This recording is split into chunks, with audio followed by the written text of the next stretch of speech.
Yan, ito na po yung tutorial ano na po natin. Ito na po yung submeter. Ito po yung submeter niya. Ito po yan. Yan.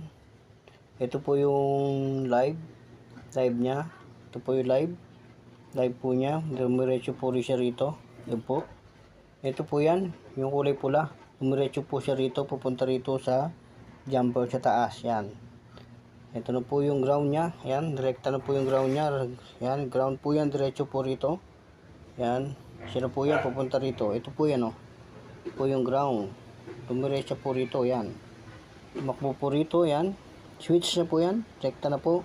Ito na po yung off on. Ito na po yung live niya. Ito na po siya, yan. Ito na po yan. Yan. Yan na po. Yan na po yung ray. Yan. Ito po, tatanggalin po natin ito. Yan. Yan na po siya, line to ground natin. Ito na po yung outlet niya. Pwede po yung on outlet.